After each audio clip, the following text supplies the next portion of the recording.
Something that I experienced myself and seems to be very common amongst people recovering from an eating disorder is this idea that I have weight restored on a low intake. So I have weight restored using restriction, eating a bit more, but not truly honoring all of my mental or my physical hunger. It might also be that you feel like you have weight restored, but restricted the type of food that you really wish you'd been eating during that sort of weight restoration phase. And then it becomes this whole idea of, well, what do I do? Am I able to, should I implement unrestricted eating, unconditional eating in order to recover? But I haven't got any weight to gain. I'm already weight restored. So how does that make sense? I have been there. I have a lot of empathy for that feeling. I think it is a great little tactic from the eating disorder. But the truth is that there are so many aspects to this that we have to understand is the eating disorder at play. And the first place that I want to start is, are you really weight restored? Let's remember that it is not a BMI chart, it is not a doctor, it is not what the scales say that determine whether you are at your body's happy place. An eating disorder and starvation does dramatic damage to your body, and there is often a chance that it was going to need so much energy, potentially overshoot your body's natural set point weight range in order to restore all of the functions that it needs to do. So there's a very real possibility that you are not yet weight restored. You are not yet fully nutritionally rehabilitated, because there is a difference between those two things. This is about getting completely out of energy debt, not just playing catch up on the daily requirements. So we've covered that off, that maybe, just maybe, you are not fully nutritionally rehabilitated. But regardless, because maybe you are, and yet you still have restrictive thoughts, you still have restrictive behaviors. And that is where I want to say that the goal of recovery is unrestricted, unconditional permission to eat. And if you are only allowing yourself to eat based on your weight, then I would suggest that that is a pretty big condition we've got in place. Wherever you are physically in your recovery journey, this is about neural rewiring. This is about making sure that you are building new neural networks that are comfortable with you eating in an unrestricted, unconditional way.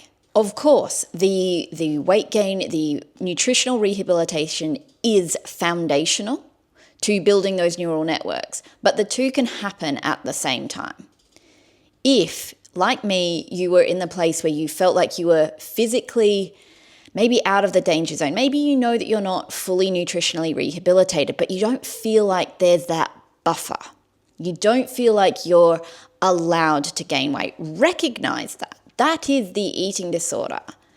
And we have to do exactly the opposite of what the eating disorder suggests. It was really helpful for me at this point to reframe it as, I now need to focus on the neural rewiring.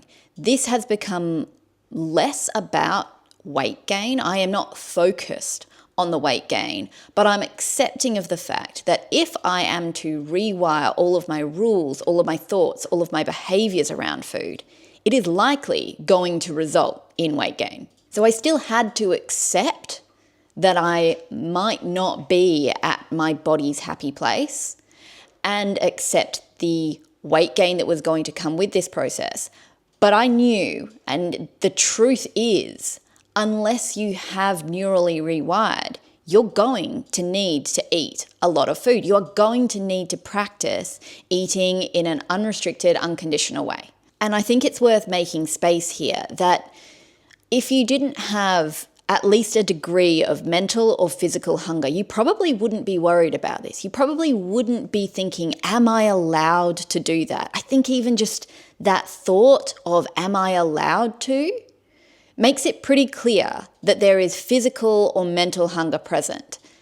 And that likely indicates that you're not yet at your body's happy place, and that it's the fear of further weight gain that's holding you back. And then a very common thought, again, one that I had as well, is, okay, well, I'm going to lose the weight that I've already gained so that I can do it properly next time. And again, that is not unconditional. That is entirely conditional based on your weight. We have to recognize again that this is the eating disorder, that is not going to help, that you've been there, you've walked that path. You weren't able to give yourself unconditional permission at that stage. So what is going to change this time? We've got to be very clever and say, no, that's conditional permission. That's exactly what I'm trying to fight against. I am going to commit to eating in an unrestricted way, regardless of my weight, regardless of how I feel about it. It's also worth noting that often, very often, there is this real necessary initial weight gain to allow clarity of cognition, to allow you to see the eating disorder, to identify it, and to then continue taking the opposite actions. This very often doesn't happen right at the beginning when there is a lot of compromised cognition. But that thought wouldn't have happened right at the beginning without that initial, very necessary weight gain. So now this becomes, yes, about continuing to nutritionally rehabilitate, but also about rewiring. We can focus less on the weight gain. It will happen. It will happen as a side effect, and we can't ignore it. We can't pretend that it's not there. We will have to do work around accepting that. But we can also focus on the neural rewiring and knowing that regardless of what happens to my body, I'm doing this because I need to rewire my brain. And that initial weight gain, if you're at that point of going, I'm weight restored, what have I done? I've done it all wrong. I need to go back. I need to start over. I've missed the boat. Let's reframe. That initial weight gain is great. That is good. That is moving you in the right direction. No, it's not the finish line. No, there is still plenty more nutritional rehabilitation. There is still plenty more rewiring to be done. But it is a good thing. And it is that that's allowed you to have the clarity of thought, to be able to continue to take those opposite actions. And the only option, if you're truly committed to recovery, is to keep going, with the opposite actions, to keep going in the direction of full recovery. Another thing that I found really helpful when I was in this very tricky, almost quasi-recovery state was to ask myself, what would I recommend to a friend in my position? If someone came to me saying, hey Claire, I've got all of these thoughts around food. I still have a lot of rules, I still have a lot of behaviors, but I feel like I've gained enough weight. I feel like I'm at my body's natural set point weight range, but I still don't feel free.